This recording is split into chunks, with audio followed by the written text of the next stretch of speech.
Make sure I got some volume here, Ruthie.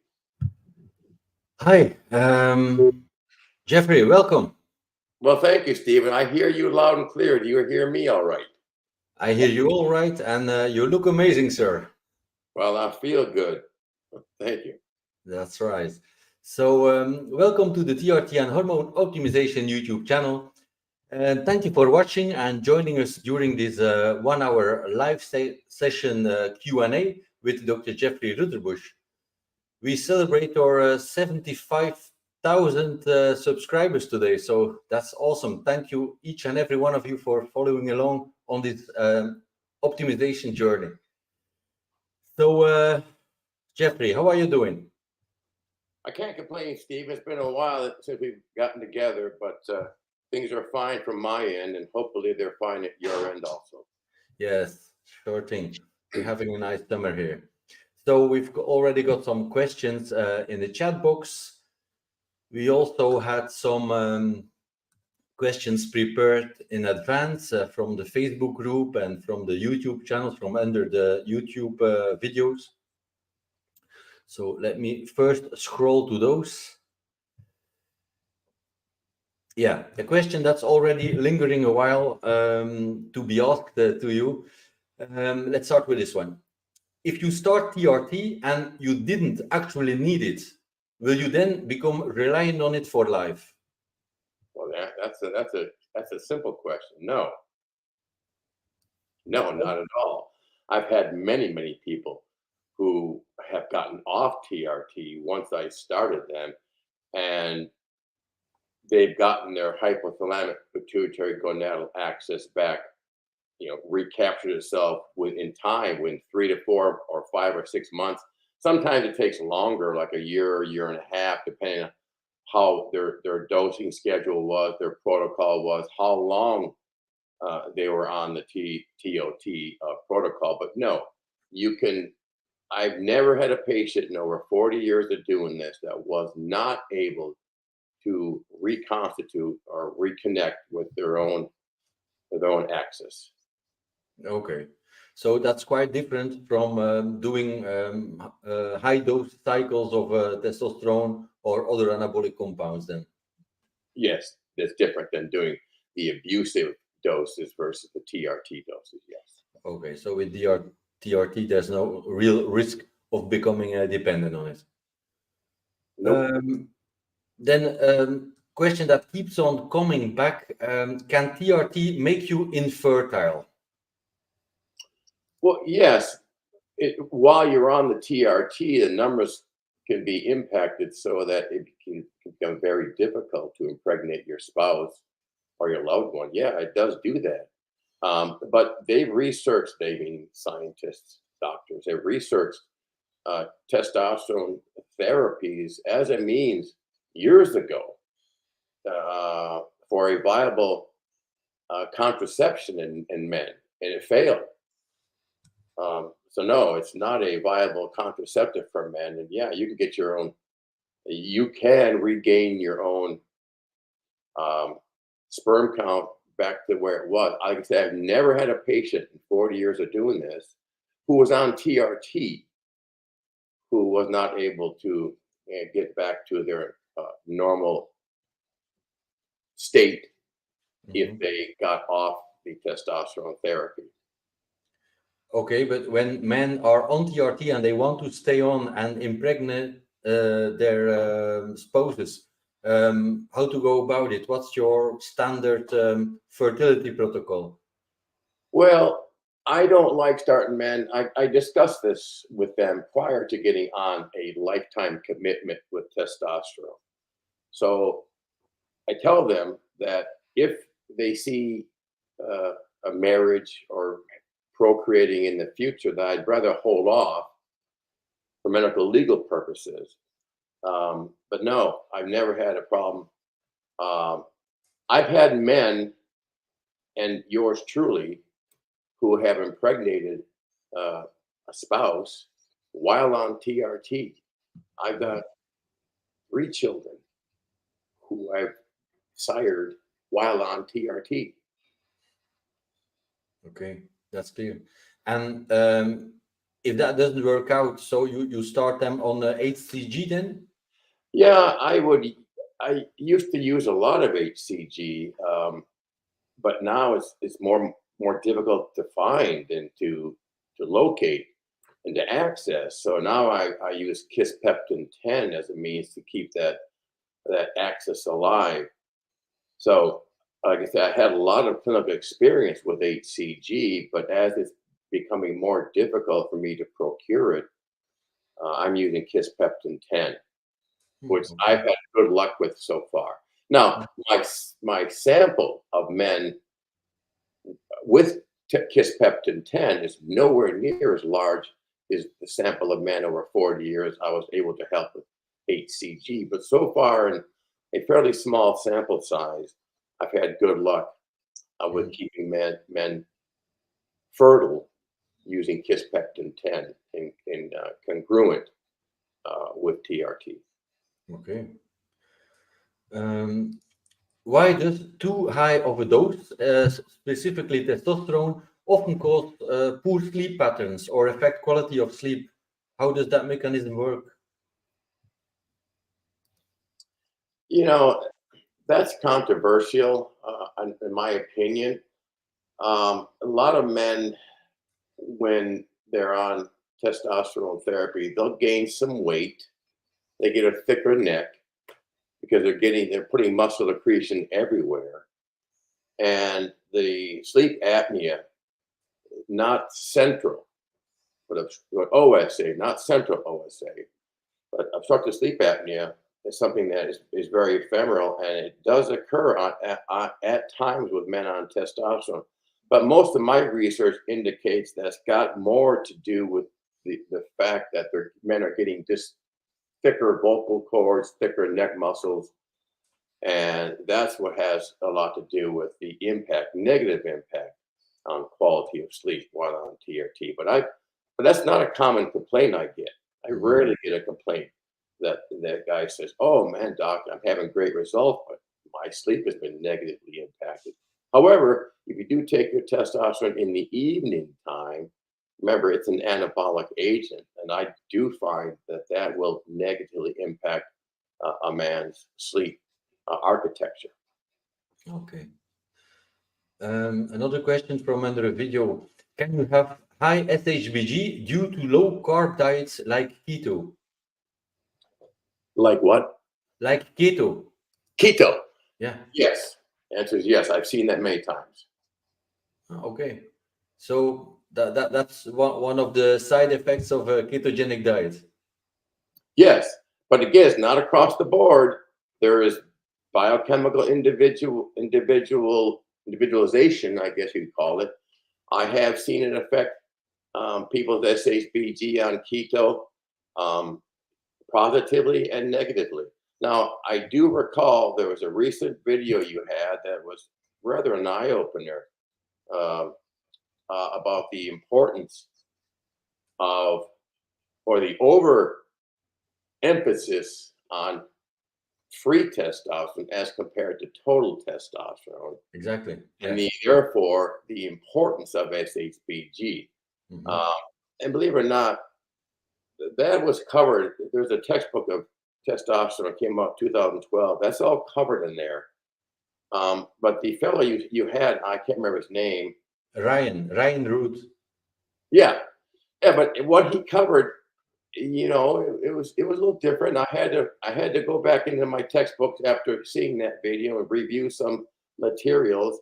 I wasn't able to corroborate much of what he said, but obviously he brings to the table a lot of experience with what he's seen. His experience is more anecdotal than clinical, but so be it. I can't refute that. But no, I have seen the keto diets affect SHBG. Okay. The funny thing is, now in the chat box, we just had a question. Hi, do you know of a good solution for increasing SHBG? So maybe go on a keto diet then. He asks or says, I seem to be stuck at 12, was 13 before TRT. I would like to be at 25 minimum. Thanks. You talking SHBG? Yeah. Well, you know, one of my mentors years ago, God rest his soul, John Chrysler, used to teach us that, you know, he didn't mess with SHBG. He would work around it. He thought it was like a bobbing cork in the sea or in the lake that we'd have to work around with either more testosterone or less. So, yeah, SHBG and John Chrysler was one that believed an optimum SHBG was mid-range. So if the range is 20 to 60 or 20 to 80, he liked it 30 to 40, right middle of the range for optimization. But I don't do much to try to maneuver SHBG. I think it's very ephemeral. It can be ephemeral. So I just work around it. I mean, again, I will, you know, I look at the free testosterone in total. I look at free because I want to get free testosterone above 25 nanograms per deciliter. Most of my men don't feel dialed in until they're 35, 40, 45, 50 sometimes nanograms per deciliter. So I'm still one of those docs that does put a lot of emphasis on free testosterone, mainly because I've been trained that way by my mentors. And Dr. Terry Hertog, who's Belgian endocrinologist, he wrote a whole book on testosterone. He thinks you got to be above 25. Mm-hmm. But I take it to where the person needs to be to eliminate low T symptoms. Mm-hmm. Farmer Rick, thank you for the super chat. That's a great way to support the channel. He asks, I am on 140 milligrams test E a week, two times a week for 140 milligrams test E, 2 times a week for 3 months. Some of my symptoms are returning a bit. Should I raise my dose as my natural production has stopped completely? Yes. Yeah, I think so. No, help me. I didn't quite understand that. He's on 140 mgs per week total, or 2 times a week for a total of 280. Yeah, I think it reads difficultly. Rick, please clarify that a bit, because you write test E a week, 2 times a week for 3 months. So you probably inject twice a week and the total is 140. Can you clarify that for us, Rick? He's in the chat box, so. Yeah, well, the bottom line is the answer to this question is if it's 280 for the week, yeah, chances are that's a significantly high dose, maybe too high for him. But if that's only 140 total for the week, yes, by all means, increase the testosterone to eliminate symptoms. There are some men that I've seen over the years that have been on high doses of anabolics. You know, they've abused steroids, so to say. And I've had to take them to 300, 350, or 400 milligrams, which is rare though, a week, to get them to a point where their low T symptoms have been resolved. But I find that only in men who have abused anabolic steroids for quite some time that need that high a dose. And I can count the number of men in 40 years on 2 hands that I've had to go that high with to resolve symptoms. Okay. Let me get back. Still waiting for him to clarify, but in the meanwhile, I'll have some other questions that were prepared. Is microdosing testosterone the best TRT protocol? Is it better than 2 injections per week? Very basic question. Is it better? I didn't quite get the question. Is microdosing every day better than 2 injections per week? You know, again, that's individual outcome. I've had a lot of men that will do it daily, like 20 milligrams, 25 milligrams a day, which more mimics the usual diurnal variability and pulses of testosterone that we mimic, you know, in men daily. But no, I again, it has a lot to do with half-life, and we both know that enanthate and cypionate are virtually the same in half-life, 4.5 to 5 days. So they're basically equal. But yeah, I have never found a man to be optimized testosterone cypionate or enanthate on less than 2 injections per week. Most men like 3 or 4. But like I do, I've got some men that must do it daily. Okay. It depends on how they feel and symptom resolution. Mm-hmm. A question also that we have seen a lot go by: TRT and testosterone levels. How much is too much? So I hear you talk about 300 milligrams maximum a week. So what's really too much? And the levels? Again, let's see. No one knows what every individual man's sweet spot was when they were 21 or 25 years old, unless they had their testosterone levels drawn back in those days. So that's a gray area. I mean, what is too high for one person may be ideal for another. But definitely, I feel that once you are out of the TRT range, once you get higher than 200 mg per week, you're entering into that zone where you're more into cycling it. You're more into high dose. But everybody's different, and some men have what I call testosterone resistance syndrome, or TRS, and that's quite prevalent now. And obviously, the more xenoestrogens you have in your system, the more likely you're going to need more testosterone to get dialed in. But I've never had a man where I've had to take them above 300 milligrams a week. Mm-hmm. But that's rare. Most of my men are optimized at 160 to 180. Now, Okay. that's the sweet spot for probably 85% of my guys. Most some go higher than that, some go lower, but I could say 85% of my men over 40 years are dialed in at 160 to 180 mgs a week. But that leaves some latitude. I got a lot of men who just want to stay on 200 mgs a week, and they just mess with the divided doses, whether it be twice a week, 3 times a week, or daily. Mm-hmm. And what total testosterone levels do those doses give them when they feel optimized? At what doses are they then? Yeah, well, most men, from my clinical experience, are dialed in with, now it depends if you measure the trough or peak, but most of my guys have to be at a 1200 to 1500 nanograms per deciliter total testosterone, which hopefully equates to 25 or better nanograms per deciliter free testosterone. Mm-hmm.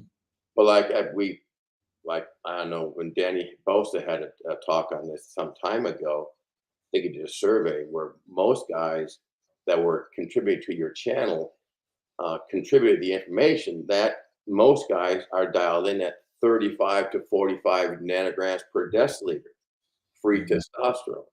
So I think Terry Hertog, he says you need to be above 25. My clinical experience, most men need to be 35 to 45 nanograms per deciliter. And again, I take the total testosterone to where it needs to be to get to that free testosterone. Yeah. Deal.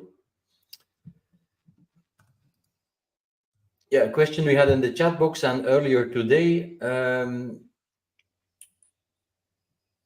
Someone says he switched from injections to compounded testosterone cream. And the question basically is how long to feel stable, optimized when switching from injections to compounded test cream? Now, there's tremendous individual variability here with transdermal. And there's differences between the gel and the compounded carrier creams. But I saw that. I got to tell you, I saw that that fellow's question, and it can be simply answered by this: 1 to 3 weeks. 1 to 3 weeks. Yeah, Okay. but I've seen it take 6 weeks or longer.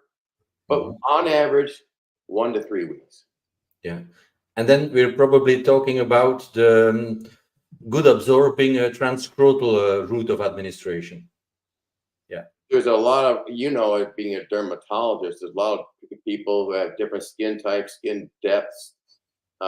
We know that moist skin absorbs testosterone creams, lotions better than dry skin. Even applying a moisturizer after you apply the transdermal product, that's been shown to help. But and I know that the dermal fatigue is an issue. Mm-hmm. That's why they have to rotate the sites. Yeah. I had some more questions. Do you have anything regarding topical DHT applied on the penis for penis growth? Personally, clinically, no, I don't have any experience in that realm, topical DHT for penile growth.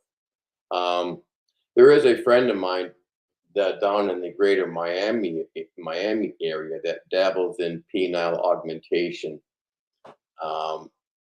And he's got quite a practice, people flying from all around the world. And he's got quite a niche down there. But he doesn't use topical. He injects the penis circumferentially with a certain substance that gives it thickness and girth. You can put an 1.5 inches more girth on a man's penis by injecting it with a certain trademarked blend he came up with. He trained me in a technique. I went down there last year. He showed me how to do it. It's quite the rage. But no, I have no clinical experience with topical DHT for penile augmentation. But there is a guy in Miami named Dr. Victor Loria. That's it, Dr. Victor Loria. Okay. Who has a burgeoning, huge practice down there. All he does is do penile augmentations. Okay. That's a business on its own, probably.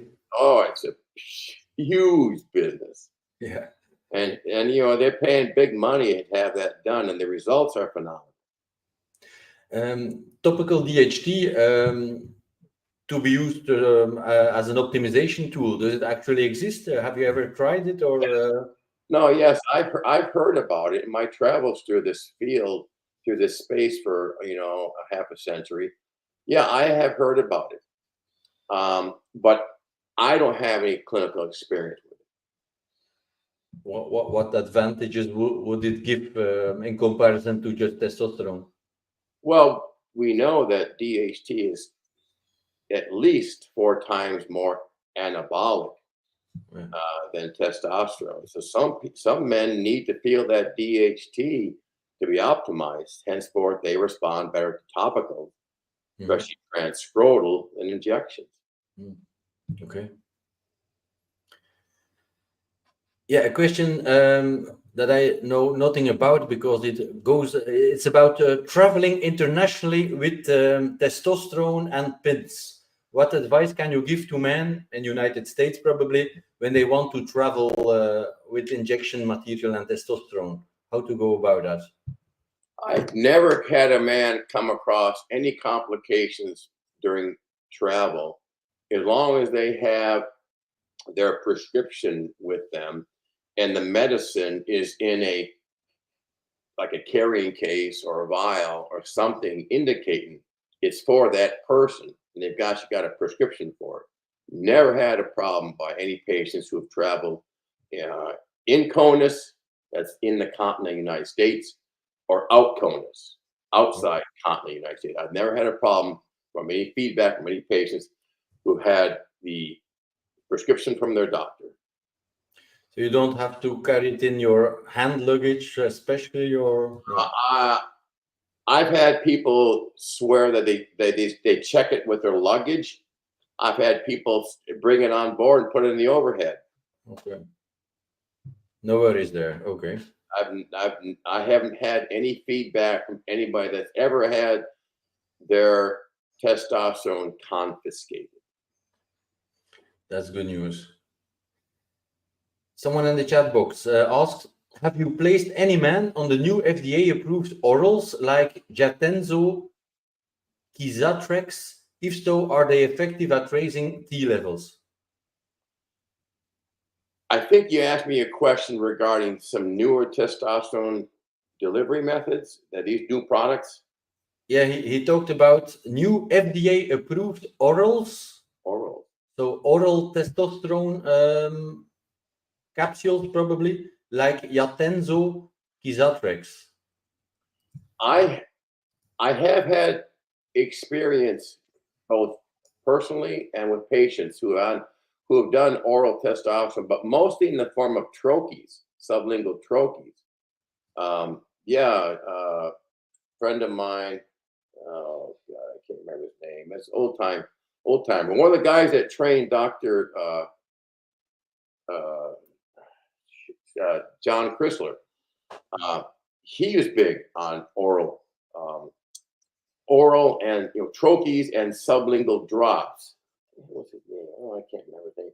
But he was big on that. In fact, I've told a lot of my athletes, trainers, athletes, if they can get a hold of some troches or sublingual testosterone drops, use them pre and post workout for better intensity, better focus, more muscle accretion. Oh yeah, you get a hold of some oral testosterone. Now the two products you mentioned, though, I don't have any experience with those, but compounders can make, troches or sublingual testosterone drops. You can see on the screen here, I've shared a website about Jatenzo. It's testosterone undecanoate capsules. Yeah, I have heard testosterone undecanoate, but like I say, I personally don't have any clinical experience with it. Mm-hmm. All right. So let me go through the questions, everything that's prepared here. Oh, a very basic question again. Is there with TRT a minimum effective dose, and how to find that dose, or should I go for a higher optimal dose?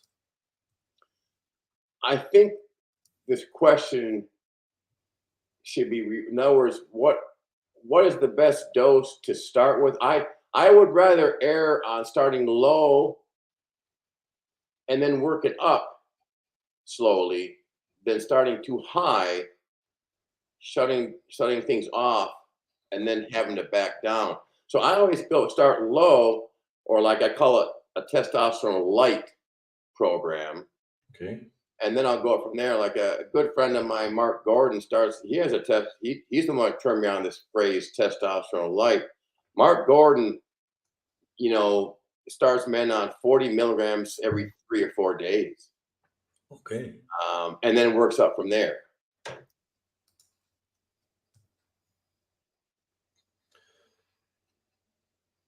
me just see if I have asked everything on here. Okay, I guess so. Let's get back to the questions in the chat box. Someone asks, I've been on Testosterone for over a year. My dosage is 100 milligrams every 4 days. When my blood is drawn, it's on day 4 before I take a shot. My total test is 975 nanograms per deciliter. Does this sound pretty normal? I heard that on day 4, now his trough, he's at 900 something. Yeah, 975 is the trough. And what was the second number you gave me? His dosage is 100 milligrams every 4 days.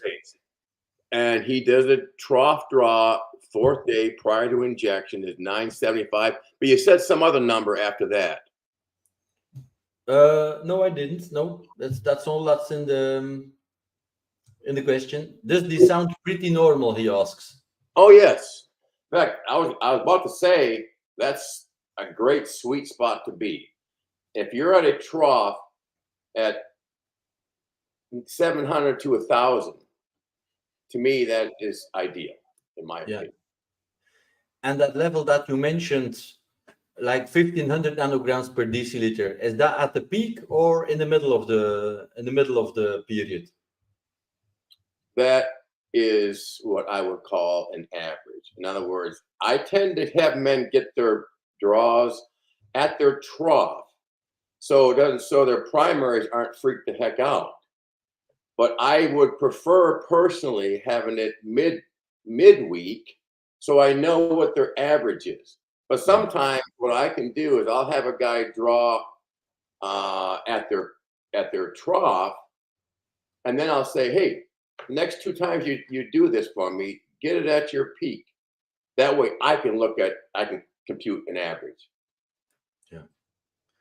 Okay.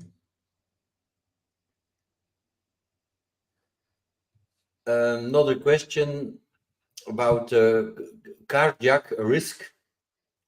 Have you guys had any experience with atrial fibrillation and increased risks of using TRT? That's a good question. I have a patient currently that has similar complaints. Atrial fibrillation, AFib, no, PACs. He's having PACs. He was on low dose testosterone, but what muddies the waters in his case is that he's on a bunch of anxiolytics. And he got depression, so he's on SSRI, SNRI. He takes Xanax, PRN. I've got him on medicinal cannabis to get him off the benzos. So yeah,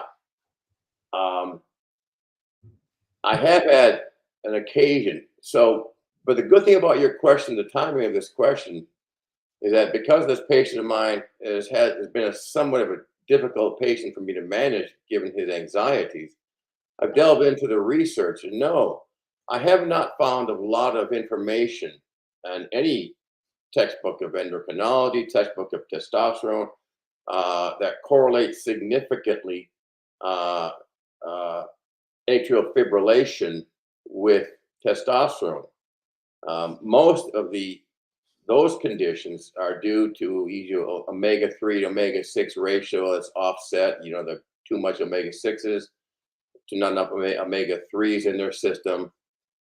And I can actually eliminate the atrial fibrillation by putting them on relative high dose CoQ10 or ubiquinone too, which has been very good. I find a lot of my patients who are on thyroid, people don't understand this. When you're on thyroid, you burn through CoQ10 tremendously.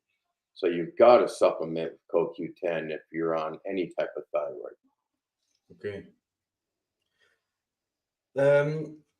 Our friend that asked the question about the upping the dose, that we were wondering if it was 140 milligrams or 280 milligrams per week. So he lost connection, but it was 140 a week in total. And then he asked, should I raise my dose? And you already answered the question. Yes. Raise your dose, Rick. Jeffrey answered that question while your connection was gone, but you can rewatch that answer later for sure. Another question that I had recently is, can you elaborate on the relationship between coffee, or is it caffeine, and testosterone? I've read some articles that caffeine can increase the testosterone naturally. Is that true? To be honest with you, many of the articles I've come across in the past decade regarding caffeine is, if anything, it tends to mitigate the the benefits of testosterone. In other words, no, I have found quite the opposite. Some of my guys who do a lot of coffee don't get the results on testosterone, and I tell them to back off the caffeine a little bit, and they do better. So I haven't seen any literature that supports caffeine or augmenting testosterone levels. I've seen more articles that say, if anything, it truncates it a bit. Okay.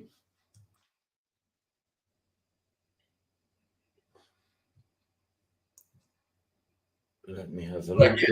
Not significantly. I'm a pro coffee kind of guy because of the phytonutrients and the antioxidants that are prevalent in coffee. Coffee drinkers tend to live longer. Period. Yeah. Someone in the chat box says, it's been 9 weeks. I haven't really seen any changes. Why? But please give us your protocol so maybe we can explain why. Again, I get that a lot, but I tell them be patient. I've had 9 weeks is not enough time. I've had people had to wait 6 months. Really?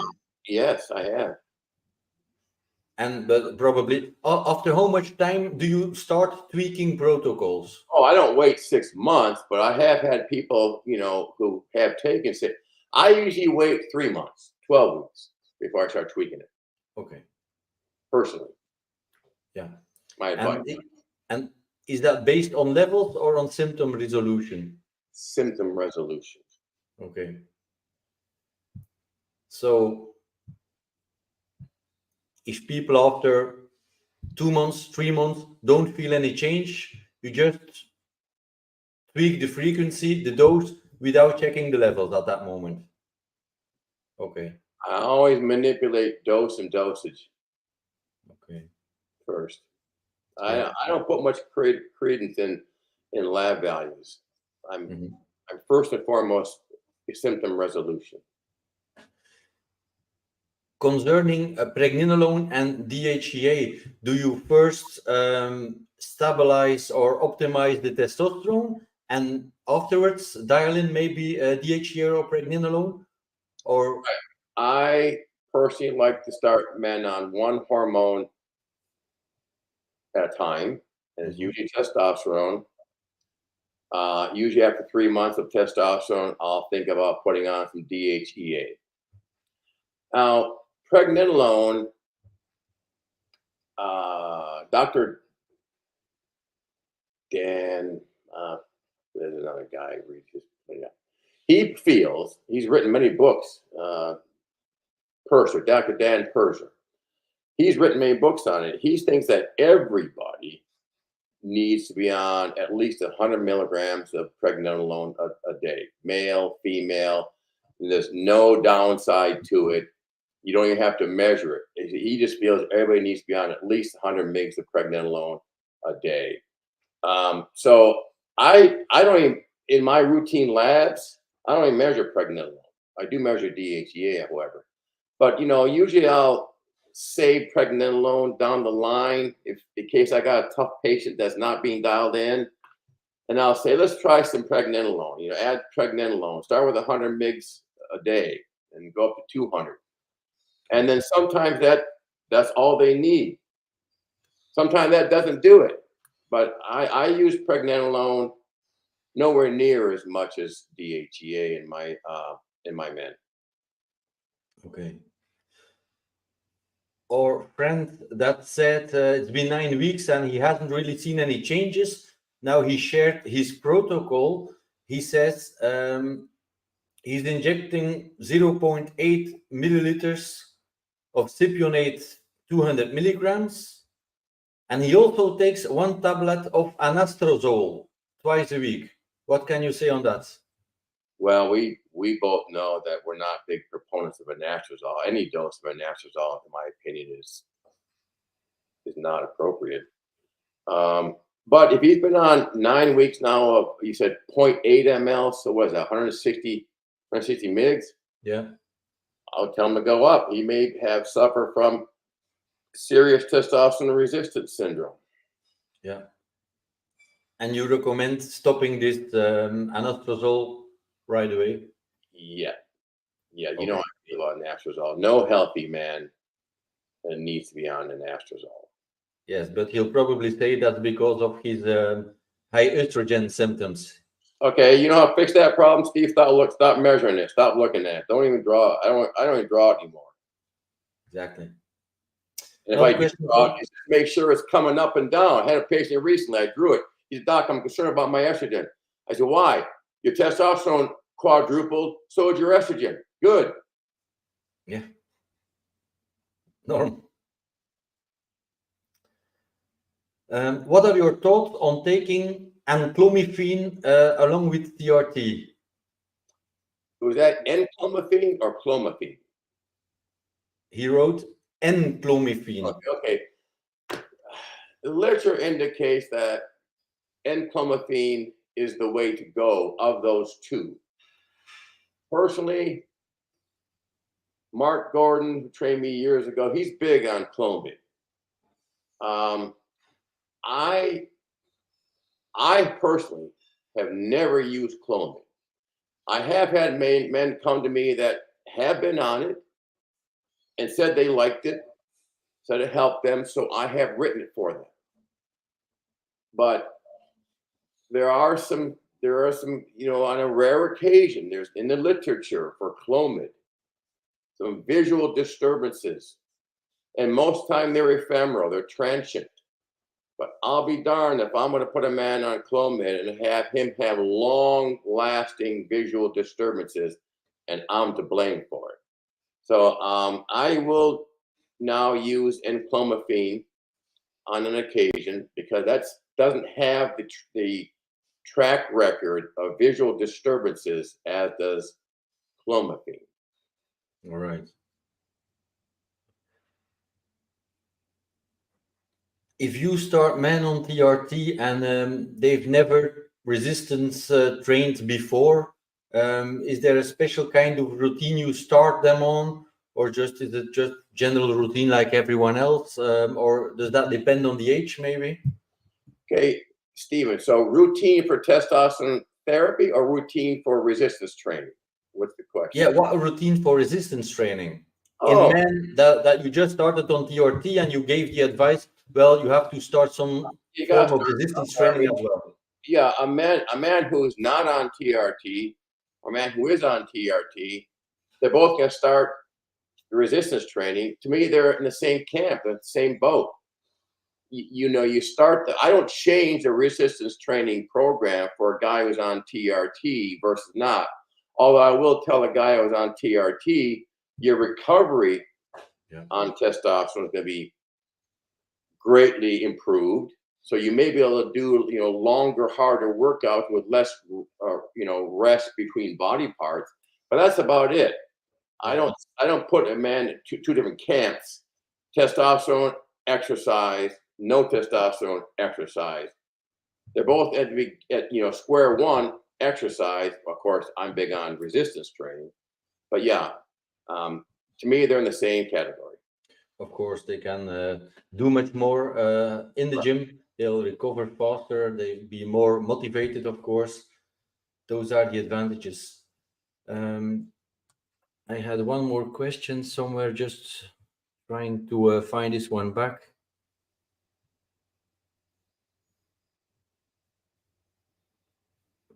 Yeah. How do you manage water retention or edema on TRT? Dosage, frequency. In other words, I find water retention much more prevalent with higher doses, with, you know, done less frequently.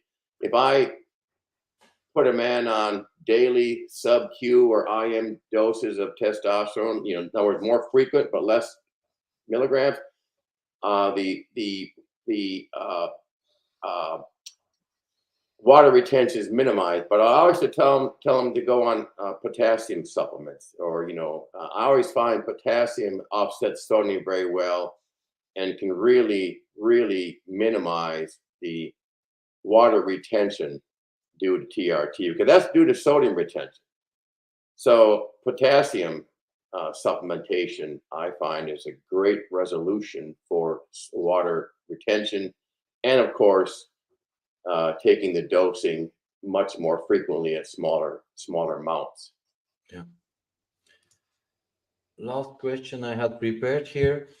As you know, many young gym bros start TRT nowadays for muscle building and libido reasons. Can you give some good reasons why not to do that? Why not to start TRT for Why shouldn't these young guys at 25 start TRT if they haven't have any low T symptoms? Well, because I don't like fixing men that are not really broken. In other words, I like that question. That's a good question now I think about it. There are a lot of men, young men, who, by virtue of going to a gym, think that they need to immediately start testosterone therapy. And I said, no, you need to get in the gym and let your body respond naturally, genetically to resistance training. Because you get your gain, hit your plateau naturally, reach your plateau. But I tell them not to be in any hurry to get on testosterone. Because again, I think I'm old school. Testosterone for me, now at least, is for life. And I tell these guys, you don't need to be on testosterone at 21, 25, 30 years old. So go to the gym, make your gains, put the effort, put the time in, and you'll get some gains. And then down the line, if you need testosterone, we can cross that bridge. Another question from the chat box. I gained 10 pounds since I started TRT. I can't seem to shed the fat, although I see muscle growth. Well, I would, if that person's concerned about the weight gain, it's more important to see where that weight gain is. Is it muscle accretion? Is it water retention? Is it fat gain? Again, if you're gaining lean body mass, great. If you're on testosterone, there's gonna be some water retention because, that muscles are 70% water by weight. Yeah. And so if you're going to get muscle accretion, the body's got to hold on to water. That's how creatine works. It's a cell voluminizer. It holds on to water, which increases the buffering capacity at the cell level, at the myocyte level, so you can train harder. And now you got more buffering capacity built into the cytosol. Yeah. So yeah, it's classic. That was actually the next question, just underneath that in the chat box. Do you recommend creatine on TRT? I recommend creatine for everyone because first of all, as a sports nutritionist, sports medicine doctor, there's never been a supplement that's been more highly researched and more literature supporting it, not only helping with muscle accretion, but it's got it does something in the brain that staves off neurocognitive decline. Staves off Alzheimer's, staves off Parkinson's diseases. So yeah, I think everybody should be on creatine because it's a great supplement that's been studied in great detail. Mm-hmm. Awesome.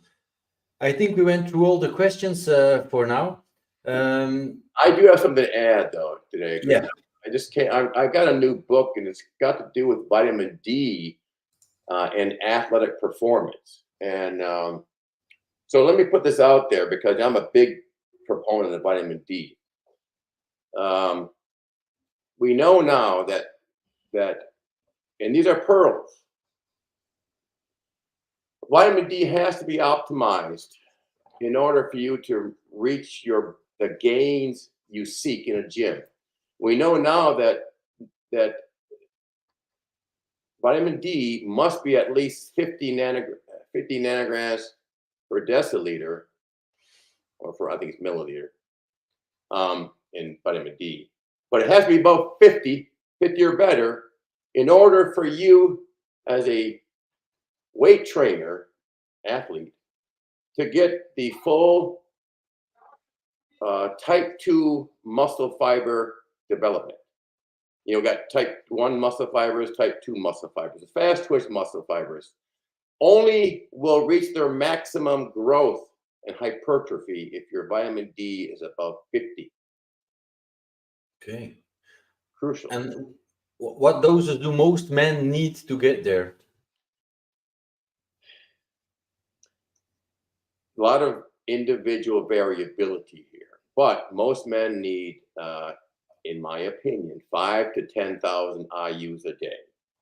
But I find that most of my guys, to get 50 or better, need 10,000 IUs a day. And oh, by the way, you go outside high noon, the bathing suit on for half an hour, you're going to get 10 or 20,000 IUs of vitamin D.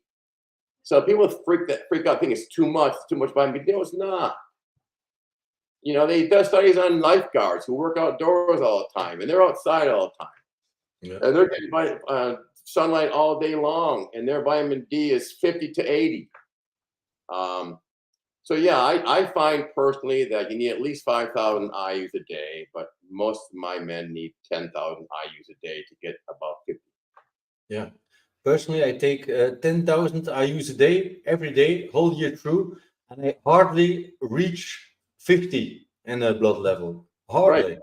Taking Right. 10,000. I've had people I've had to give 100,000 IUs a week injection for months to get them above 50. Yeah, incredible. And the heavier you are, the more that vitamin D sequesters in the body fat. Of course, yeah.